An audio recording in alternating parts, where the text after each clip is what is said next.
Hi,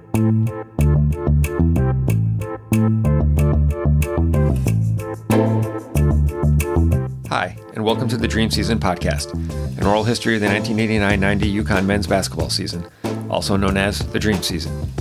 This is episode 6. The season tips off.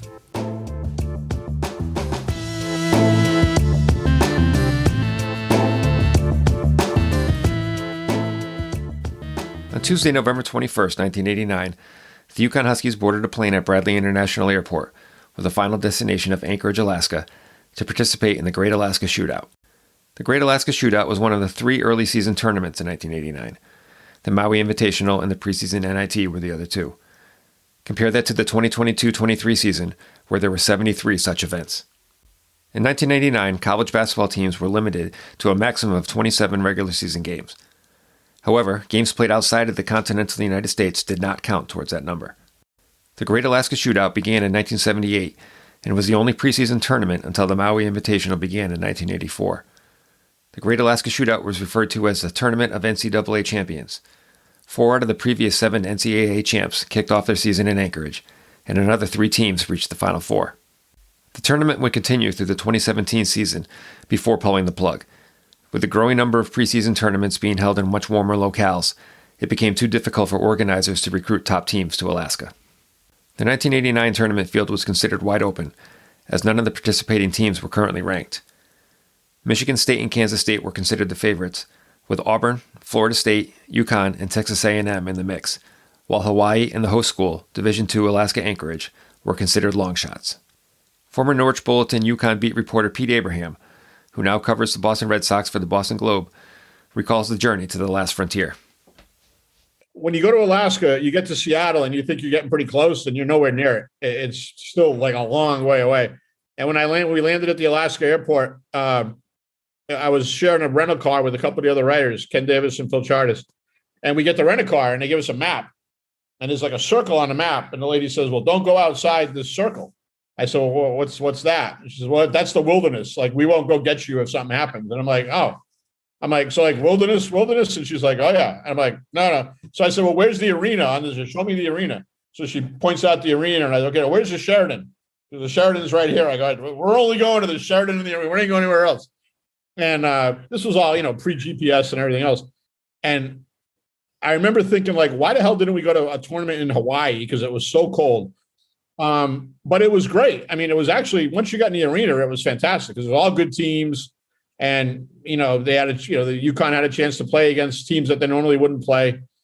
The Huskies arrived in Anchorage early on Wednesday, November 22nd. After getting some rest, Coach Calhoun ran them through not 1, but 2 practices. One Husky who did not participate in those Wednesday workouts was Nadav Hennefeld. A few days after the game against the Soviet Union national team, Hennefeld flew back to Israel. The NCAA allowed Nadav to play for the Israeli national team in a European Championship qualifying game against France on that same Wednesday. The Blue and Whites defeated France 99-93, with Nadav scoring 23 points. After the game, Hennefeld embarked on a 26-hour odyssey that would take him from Israel to Alaska via New York and Seattle. Nadav arrived in Anchorage on Thursday, less than 24 hours before tip-off against Texas A&M. Here's Hennefeld recalling the whirlwind journey from Tel Aviv to Anchorage. Yeah, it was, it's funny because when I talk about Connecticut and about this year, I remember things as they happened, yesterday or the day before yesterday. And I can't say it about everything else that happened in my career. But I remember that. I remember that I was already into the season with UConn because we were in shape just before the official season starts. And so I was in a good shape, and I came back to play with the national team because I could before the season starts.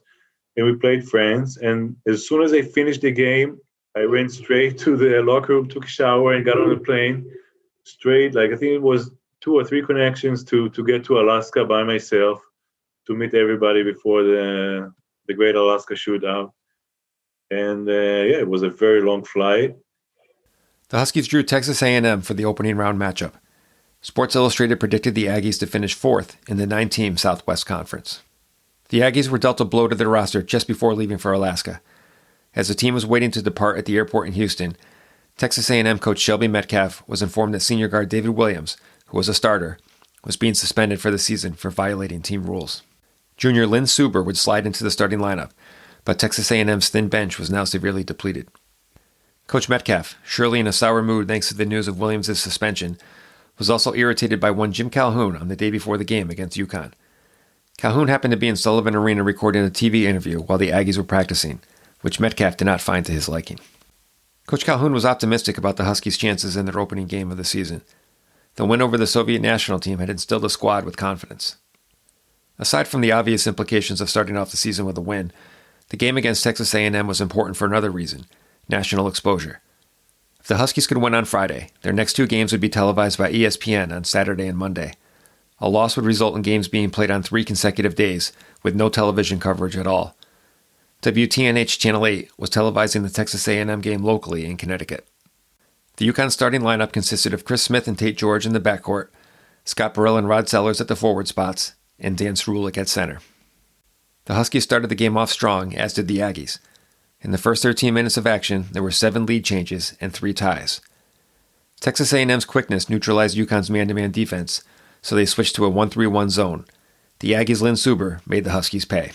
Suber went off, scoring 26 points in the first half, while going 6 for 6 from three-point range, including a 3-minute stretch where he hit 4 of them. When the horn sounded ending the first half, UConn trailed 51-37. The Aggies shot nearly 55% from the floor in the first half. The second half didn't go much better for the Huskies. After falling down by 16 points, they clawed back to climb within 7 at 58-51. However, the combination of Suber and fellow guard Tony Milton were too much for UConn to overcome. Suber finished with 33 points, making 7 of 8 three-pointers, and Milton had 26, including 12 trips at the foul line, where he made 9. Said Calhoun after the game, quote, "I thought we could get beat, but never in my wildest dreams did I think we could get beat as bad on the perimeter as we did. What happened defensively? Better guards beat our guards. If I had an answer to why Milton kept going down the middle, I'd sell it to somebody. Maybe their guards are just that dominating." End quote. Dan Srulik was a bright spot for the Huskies, scoring a career-high 18 points and pulling down 9 rebounds. Chris Smith led the Huskies with 19 points, and John Gwynn added 14 off the bench. UConn turned the ball over 15 times, and no other players aside from Srulik, Smith, and Gwynn topped 8 points. The Huskies did manage 9 steals, including 4 from the Dove Hennefeld. Rod Sellers recalls how quickly things turned sour for the Huskies that night. I remember the very first game was the Great Alaska Shootout.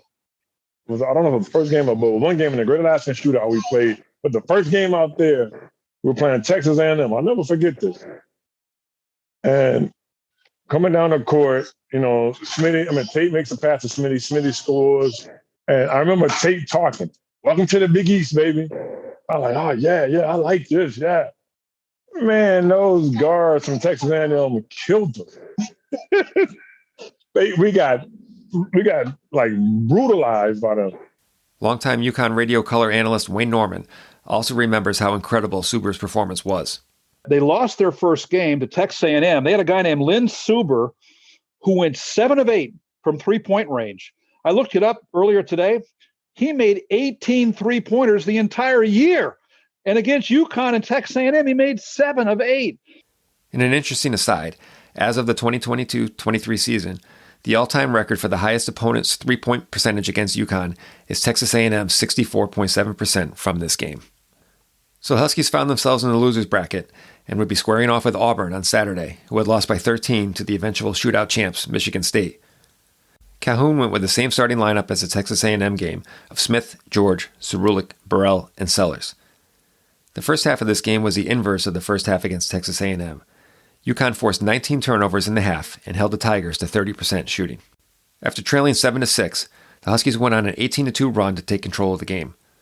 In the middle of that run, Auburn had 6 consecutive offensive possessions where they did not attempt a field goal. The Huskies forced turnovers on all 6 of those possessions. Although UConn led 48-27 at halftime, the news was not all good.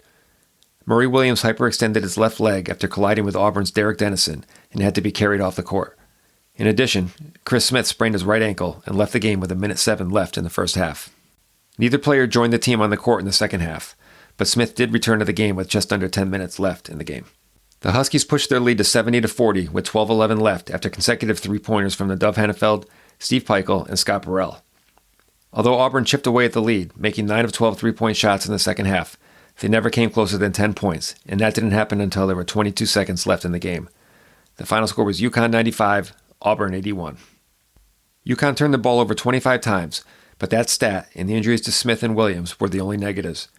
The Huskies out-rebounded the Tigers 43-31, shot 51.7% for the game, and set a school record for three-pointers made, making 10 of 18. 5 Huskies scored in double figures, led by Rod Sellers' career-high 19 points and 9 rebounds. Chris Smith had 17, Hennefeld had 16 points and 6 steals, and Scott Burrell filled up the stat sheet with 13 points, 9 rebounds, 6 assists, and 6 steals. Said Calhoun after the game, quote, "I wasn't ready to rip up the blueprint after last night, but I was thinking about jumping off a mountain someplace. We're an outside perimeter team, and that's the key. Tonight, the ball moved the way it's supposed to. We are learning. It was really, really important for us to get a win tonight." End quote. Unfortunately for one Husky, this game marked a low point for his entire college career. Sophomore center Mark Sir saw the court for the first time this season. It came with less than a second remaining, and the outcome had already been decided. Here's Sir recalling how he felt that night, as well as remembering his teammates who supported him. This was also Jim Calhoun, very tough. He had his players in his mind, how he had his game plan. And he put me on the court, and there were 0.08 seconds left on the clock. Not a full second. Yeah, they had this count that they really counted into the decibels of a second. And I looked at him, and he got wild on me that I don't set up immediately and go out there and run out there. Ne? So I jumped up and got off my clothes. I stepped on the court. Game was over. Ne? And the whole crowd was laughing their ass off. Ne? The spectators in Alaska. Ne? It's funny for them, and for me it was really, there was a point there where I really, I'm not a homesick person, and I'm, I think, a pretty strong guy. That's when I became homesick and say, what am I doing here? And I always saw my education, the chunks of the education that I have there. But I said, man, I have to get out of here. It was really a down point of my UConn career.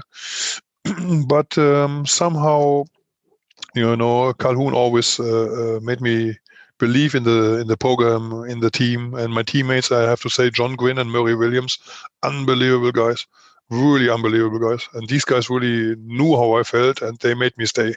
And they were fantastic, fantastic. What excellent guys. The final matchup for the Huskies in Alaska would be against Florida State. The winner would finish in 4th place for the tournament. The Seminoles were led by New Haven native and former UConn recruit, senior guard Theron Mays. UConn would be without the services of Murray Williams after his injury in the Auburn game. UConn officials feared that he may have suffered ligament damage in his left knee, but wouldn't know more until he's examined after returning to Connecticut. The Huskies used the same starting lineup as the first 2 games and continued the positive momentum they had built in the Auburn game. UConn hit 10 of their first 15 shots, forced 10 first-half turnovers, and at one point in the first half had built a 19-point lead. However, the Huskies went cold just before halftime, failing to make a field goal in the final 4 minutes of the half. They still had a 38-26 lead heading into the break. The cold finish of the first half continued into the second half, as UConn did not make their first field goal until the 17-13 mark. A Theron Mays three-pointer brought the Seminoles to within 7 points with 15-16 remaining, but the Huskies pushed the lead back to 12, 49-37, with 12:54 left in the game. At that point, Florida State roared to life. Over the next 8 minutes, the Seminoles went on a 21-6 run, eventually taking a 58-55 lead with 4:40 remaining in the game. Then the Dove took over. Hennefeld scored a layup on a pretty assist from Smith, cutting the deficit to 1. He then stole a pass from Mays and took it coast-to-coast for another layup to give the Huskies the lead, 59-58. Florida State regained the lead on a 19-foot jump shot by Aubrey Boyd with 2:27 left. Boyd then fouled Hennefeld, who converted both ends of a 1-and-1 to give UConn the lead 61-60 with a minute 44 left in the game. But Hennefeld turned the ball over with just 54 seconds on the clock, giving the ball back to Florida State with a chance to take the lead. After an FSU timeout with 28 seconds left, the Seminoles' Irving Thomas missed a 14-foot jumper, and Scott Burrell corralled the rebound. Mays fouled Burrell to stop the clock with 3 seconds left, sending Scott to the line for another 1-and-1. The freshman calmly sank both free throws, and the Huskies held on for a 63-60 victory and a 4th-place finish in the tournament. Calhoun was pleased after the game. Said, "Coach, I think we played with character tonight, especially to have a good team make a run at us and for us to suffer the way we did. For a young team to go on the road like this, a 2-1 record is good for us. Chris Smith once again led the Huskies in scoring with 14 points and was the only Husky named to the All-Tournament team. Burrell finished with 13 points and 3 3-pointers, while Hannafeld added 8 points, 6 boards, and 3 steals. The Dove collected 13 total steals in the tournament. Rod Sellers continued to be a presence down low with 10 points and 5 rebounds. Chris Smith recalls playing against Theron Mays and how the team felt after their experience in Alaska. And the thing about Theron Mays, man, Theron Mays is one of the great players out of New Haven, man. He was an excellent scorer. And I remember before we was getting ready to play them, my uncles, they pretty much familiar with all the players in Connecticut. And they were like, man, Theron Mays is tough, man. That's going to be a tough one, man. He can really, really score. And it was just a treat playing against him, Connecticut guy, Bridgeport, New Haven, and that worked out well. But Alaska gave us that confidence that we needed. And I think guys started to really, really believe, and we started to play defense. We started really to believe in our defense. We understood that we had a lot of length. I mean, Tate George was 6'5". I'm 6'2", 6'3". Scott, everybody's kind of long and lanky. And we started to learn ourselves and learn how to play. And that Alaska trip really helped us out. Here's UConn's longtime Director of Athletic Communications, Tim Tollikin, on the importance of finishing the tournament on a high note. Back then, the Great Alaskan Shootout was still pretty important. And, you got coverage and stuff like that. But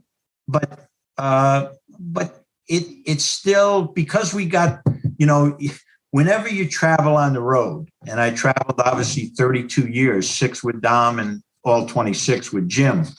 When you travel on the road and go to a tournament, winning is always important. Losing the first game, but winning the next 2, when you have to fly from Alaska back to Connecticut, boy, as I remember it, that took a lot of the sting out of the loss to Texas A&M, because you had to be on a plane with Jim Calhoun all that way, and the players and the coaches and the support staff.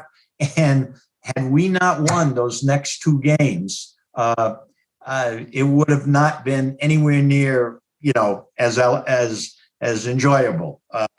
And it ended up being not bad because we won a couple. UConn radio play-by-play announcer Bob Usler recalls the mood of UConn fans in Connecticut after returning from Alaska. Here's what I remember about Alaska. The only televised game was the first game. That was Texas A&M. And they lost that game. And they didn't play particularly well in that game. It was okay, but they lost. And I remember coming back to Connecticut after having done the Great Alaska Shootout and then broadcasting the wins over Auburn and Florida State. And they played really well after that first game in Alaska. But we come back from Alaska, and I realized the only game that people really were talking about was the loss. And I can't tell you how many fans I spoke to and said, no, they're good. They played really well in Alaska. But I'm like, come on, you're listening to the broadcast? We were talking them up after those wins against Auburn and Florida State. The Huskies returned from Alaska with a lot of positives to build on, although there were also plenty of negatives. Poor free throw shooting, 64.8% in the final 2 games, and subpar rebounding, they were out-rebounded by 8 for the tournament, as well as the injury to Murray Williams, were all reasons for concern. But Calhoun chose to focus on the positives. They included resilience. The comeback against Florida State after being up by 19 points really impressed Calhoun. I'd rather win games on courage and heart, said Calhoun. It's a real good sign to come back. That's something you usually need time to work on. Consistency. The Huskies used the same starting lineup for all 3 games, and John Gwynn had emerged as the first player off the bench. Said Gwynn, quote, "I'd rather start, but if this helps the team, that's what I'll do. As long as we win, that's what matters. I never got an NIT ring. I want an NCAA ring." End quote.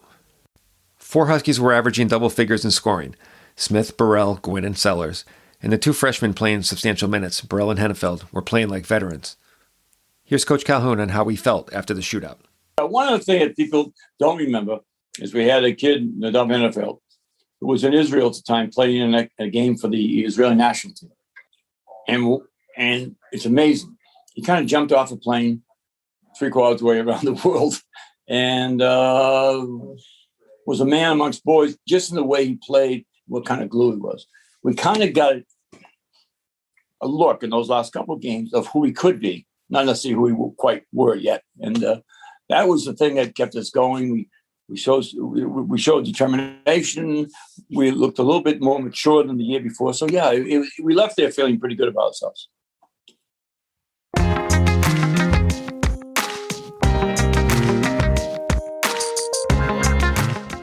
Next up, the Huskies would host Yale at the Fieldhouse on Thursday, November 30th. Earlier that afternoon, Murray Williams underwent an MRI on his injured left knee. The results revealed a partial tear of his ACL. The options for Murray were either to have surgery to repair the tear or to rehabilitate and see if the stability improved. Either way, Calhoun wasn't expecting him back in action until January at the earliest. There was far less drama on the court against the Bulldogs. UConn jumped out to a 33-21 halftime lead, but Calhoun wasn't pleased with the way they finished the half. Looking for a spark, he inserted John Gwynn into the lineup coming out of the break. Gwynn stayed on the court for the next 8.5 minutes as the Huskies started the half with a 15-2 run. After the run to start the half, Yale never came closer than 17 points. The final score was UConn 76, Yale 50, earning Jim Calhoun his 300th career coaching victory. The freshman tandem of Scott Burrell and Nadav Hennefeld continued to impress, as each player scored 15 points. John Gwynn also added 15 off the bench. Chris Smith uncharacteristically struggled, managing only 7 points on 3 of 11 shooting. As a team, UConn out-rebounded Yale 39-27 and shot 51% from the field. Still, Calhoun was not happy. Quote, "We had no rhythm offensively or defensively. I didn't feel we were really sharp, but we're 3-1. 3 weeks from now, nobody's going to ask how we played on November 30th. End quote. UConn's next opponent was Howard University on Saturday, December 2nd. This would be the first meeting between the two schools. One key Husky who has struggled after the first 4 games was Tate George. George, while averaging 5 assists per game, had only managed 29 points on the season. It didn't take Tate long against Howard to break out. George scored 11 of his 15 points in the first half, as the Huskies went on a 19-2 run early in the half to stake a 42-24 halftime lead. After a brief power outage that left the lights in the old fieldhouse dimmer than normal, UConn went on a 21-7 run to push the lead to 63-31 with 8:43 left in the game. Every member of the Huskies managed to see action, with the exception of freshman Marte Smith, who Calhoun was considering redshirting. Every player who played scored, except for both Peichel brothers. Dan Cerulik recorded a career-high 15 rebounds, John Gwynn added 13 points, and Rod Sellers chipped in with 11. Unlike the Yale game, Calhoun was pleased after this one. Quote, "Normally, the kids don't know what to expect when I go into the locker room after the game. I think tonight they were surprised at how happy I was. I really thought we played well." End quote. After 2 weaker opponents, the road would soon become more difficult for the Huskies.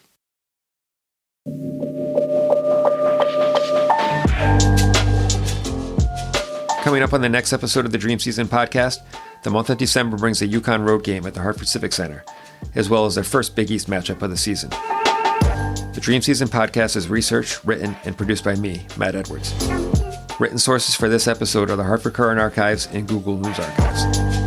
You can connect with the show via Twitter and Instagram at Dream Season Pod. If you have any memories to share about anything I just mentioned, want to correct me on something I screwed up, or just have general feedback to give, send me an email at dreamseasonpod@gmail.com or call and leave me a message at 903-884-8990.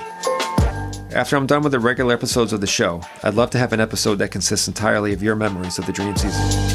Either leave a message at the above number or email me with your recollections, along with your name and location, and I'll include them in that episode. I really appreciate all of the positive feedback I've received so far. As always, thank you so much for listening.